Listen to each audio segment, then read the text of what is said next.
qad warada fi fadli suratil baqarati ahadits mutaaddidatun. Pernah tersebut dari keterangan Nabi sallallahu alaihi wasallam dari beragam hadis tentang keutamaan surah Al-Baqarah. Wa atharun mutanawwi'ah, juga jejak-jejak kisah-kisah yang tersambung riwayatnya, yang beragam versinya. Jadi kalau athar itu teman-teman, itu bukan kisah biasa ya. Athar itu awalnya jejak-jejak yang diikuti. Jadi kalau antum misalnya melangkah, kan ada tapaknya kan, terus kita ingin ikuti jadi napak tilas sampai ketemu sumbernya, nah itu athar namanya. Kalau disusun jadi satu jadi ma'thur, kalau banyak jadi ma'thurat. Makanya ada zikir ma'thurat, zikir pagi petang, kan ma'thurat ya. Kenapa disebut ma'thurat? Karena zikirnya tersambung jejak-jejaknya kepada kehidupan dan bacaan-bacaan Nabi sallallahu alaihi wasallam. Paham? Nah, tentang Al-Baqarah ini keutamaannya disebutkan Nabi, juga kisah-kisahnya bersambung jejaknya bisa diteliti, tersambung pada orang-orang yang mengalaminya atas petunjuk Nabi sallallahu alaihi wasallam. Minha diantaranya ma jaa fi musnad Ahmad wa sahih Muslim wa Tirmidzi wan Nasa'i.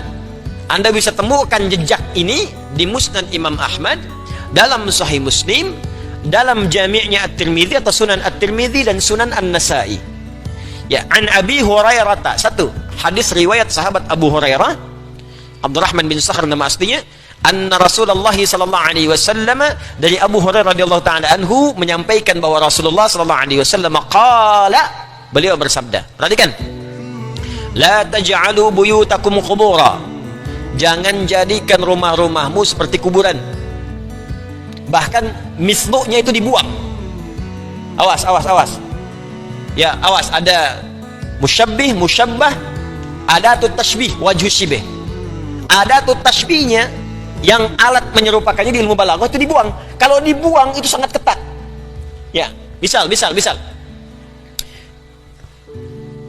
Kita ingin katakan pada istri kita misalnya, anti kal qamari fil jamalah. Sayang, kamu cantik seperti rembulan. Ya, yang belum nikah maaf ya. Anti kal qamari fil jamalah. Musyabbah, ya, istri diserupakan musyabbah dengan rembulan. Ya, atau kal badri fil jamalah. Ya, diserupakan wajhu syibihnya dalam kecantikan. Ada tuh tasbihnya, alatnya kak seperti. Kalau Anda ingin menguatkan pujiannya, buang. Kemudian ada tasbihnya. Anti qamarun fil jamalah. Kamu itu benar-benar rembulan. Ya, benar-benar rembulan dalam kecantikanmu. Kalau ingin lebih kuat lagi, buang fil jamalahnya. Anti qamarun. Engkau itu purnama di malam hari ini. Hilang. Jelas? Nah, ini sebaliknya. Kata Nabi, la taj'alu buyutakum qubura. Asalnya begini, la taj'alu buyutakum kal quburi. Jangan jadikan rumahmu seperti kuburan, sepertinya dibuang. Maka kalimatnya menjadi jangan jadikan rumahmu kuburan. Ada rumah yang disebut oleh Nabi kuburan. Hati-hati. Bukan seperti lagi, emang kuburan. Kayak kata Nabi ya, ingat. Padahal di sana masih ada orangnya, masih ada penghuninya, tapi kata Nabi kuburan. Berarti di dalamnya ada mayit-mayit yang berjalan. Awas, hati-hati. Antum kalau sama seperti yang diinfokan Nabi, berarti antum mayit berjalan. Fa innal bait alladhi tuqra'u fihi suratul baqarati la yadkhuluhu syaitan. Apa rumah yang seperti kuburan itu? Di antaranya rumah yang tidak pernah digunakan zikir di dalamnya kepada Allah Subhanahu wa taala. Gak pernah ada sholat, gak pernah baca Al-Quran di dalam, gak pernah bacaan zikir subhanallah, alhamdulillah, memuji Allah, salawat pada Nabi. Rumah yang gak pernah dipakai zikir itu rumah disebut oleh Nabi kuburan. Penghuninya mayat-mayat berjalan. Paham? Maka pakai. Nah, kalau kemudian Anda ingin jadikan rumahnya semerbak, ramai dengan zikir, tapi kadang-kadang ada kesulitan, mau sholat susah, mau baca Quran susah, mau ngaji susah, mau puasa susah, barangkali ada setan di dalamnya. Cara mengusirnya, baca surah Al-Baqarah. Kata Nabi, fa innal bait alladhi tuqra'u fihi suratul baqarati la yadkhuluhu syaitan. Rumah yang dibacakan Al-Baqarah di dalamnya tidak akan pernah dimasuki setan. Yuk baca Al-Baqarah. Ya. Kalau Al-Baqarah berarti berapa ayat tadi? 286 ayat. Jadi kalau masih alif lam mim, setannya mundur dari kamar, lek, di ruang tengah. Nyampe 255 sampai pintu depan. 285 keluar dari pintu, 286 menjauh dari pintu Anda. Al-Baqarah, satu surat baca. Baca. Ya. Bertahap aja nggak apa-apa. Semampu kita baca sehari berapa, sampai terbiasa. Baca. Keterangan lain, ini bagian paragraf terakhir, sabar. Alhamdulillah. Warawa Ibnu Hibban fi sahihi an Sahal bin Sa'ad, diriwayatkan oleh Ibnu Hibban dalam sahihnya. Imam Ibnu Hibban punya kitab sahih dikenal dengan Sahih Ibnu Hibban. Jadi bukan Sahih Al-Bukhari saja ya, bukan Sahih Muslim. Sahih Ibnu Khuzaimah ada, Ibnu Hibban ada. Ya, jadi ada banyak versi sahih. Al-Hakim An-Naisaburi punya kitab sahih, Al-Mustadrak. Ya, teruskan. Berkata, qala Rasulullah SAW pernah bersabda, inna likulli syai'in sinam, wa inna sinam al-Qur'anil Baqarah.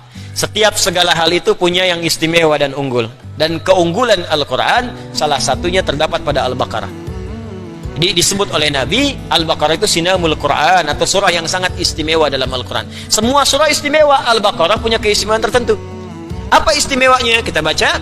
Wa inna man qara'aha fi baitihi lam yadkhulhu syaitanu thalatha layalin. Orang yang terbiasa baca Al-Baqarah, maka setan tidak akan masuk ke dalamnya minimal 3 malam. Wa man qara'aha fi baitihi naharan lam yadkhulhu syaitanu thalathata ayyamin. Kalau dibaca di siang hari, dibiasakan baca, maka tidak akan masuk setan selama 3 hari. Ini kalau ini sudah urusan spiritual, jangan diukur dengan nalar, akal. Ya. Kalau nggak percaya, baca aja dulu. Kalau spiritual itu kerjakan dulu, baru dapat hikmah. Gini ya, gini. Kalau akal belum bisa nangkap, tangkap pakai iman. Kerjakan dulu, baru datang hikmah. Kalau hikmah datang, akal baru paham. Karena sepanjang akal itu nempel di manusia, sifat manusia terbatas. Ingat ya, sifat dasar manusia terbatas, nggak ada yang sempurna. Contoh, mata nempel di manusia, maka pandangan manusia terbatas. Semakin menjauh, semakin kecil nggak kelihatan. Jelas? Telinga nempel di manusia, maka pendengaran kita terbatas. Sekian hertz terdengar, sekian hertz tidak. Berapa yang terdengar? Ada batasan. Sekian sampai sekian, terlalu kencang, peka telinga. Terlalu kecil, nggak kedengaran, terbatas. Jadi kalau pendengaran terbatas, pandangan terbatas, kenapa akal Anda pengen nggak punya batas? Kan akalnya nempel di tubuh kita. Di sepanjang Anda manusia, pasti akal itu punya keterbatasan. Makanya Allah berikan iman yang tak ditangkap oleh akal, tangkap oleh iman. Jelas? Nanti ketika iman menangkap, hikmah datang. Hikmah itu yang membantu akal untuk memahaminya. Itu poinnya. Jadi kalau Anda belum sholat, jangan hukumin dengan akal, lu sholat dulu. Habis sholat baru ngerti. Sampai ngertinya nggak ingin ketinggalan sholat. Itu caranya. Puasa dulu baru komen. Islam itu nggak benar, Islam teroris. Masuk Islam dulu. Kalau sudah masuk Islam baru tahu, yakin nggak akan keluar. Nggak percaya silakan. Ya. Ya pokoknya kalau nggak percaya silakan. Ada non muslim misalnya nggak kenal Islam, komen Islam begini, Islam orang Islam begini. Masuk Islam dulu. Masuk Islam. Terus praktekkan Islam sebenar-benarnya, salat yang benar, puasa yang benar, baca Quran yang benar. Yakin saya nggak akan keluar dari Islam. Nggak percaya silakan. Jadi kalau ada yang kepada Anda mengatakan Islam nggak benar tuh gini, Mas, tak kenal maka ta'aruf. Iya, tak kenal maka ta'aruf. Kenalan dulu. Ya, Anda jangan komen tentang handphone kalau belum tahu handphone. Jangan komen tentang TV kalau belum tahu TV. Jangan komen tentang Islam kalau belum tahu Islam. Kalau mau komen tentang satu hal, kenali dulu, datangi, baru tahu. Mau komen tentang Islam, masuk dulu, masuk Islam dulu. Jangan komentari orang sholat dulu. Ini sudah nggak sholat, komen pada yang sholat. Cara berpikirnya salah. Salah cara berpikirnya. Tuh. Itu. Berpikirnya yang benar. Ini jilbab begini pakai jilbab dulu, baru ngerti. Ya, kalau ada laki-laki komen tentang jilbab negatif, jilbabin dulu biar tahu. Pakai dulu, jangan langsung disimpulkan. Jenggot ciri-ciri teroris. Saya berjenggot biasa aja.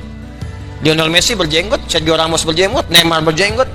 Ya, nggak ada masalah. Ya, kenapa Anda jadi masalah? Ya, paham ya?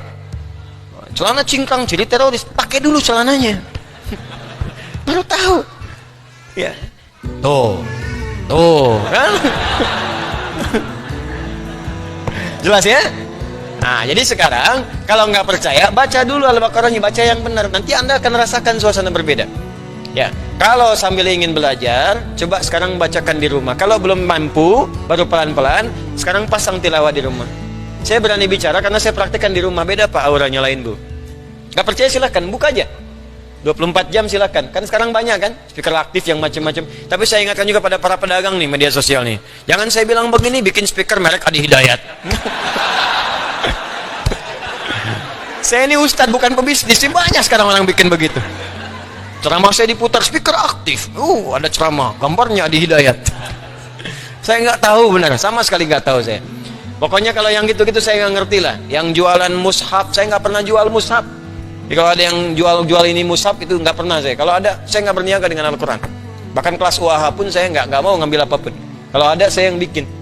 Kalau ada buku pun saya mampu saya gratiskan. Kalau memang ada amal soleh, saya suruh infak.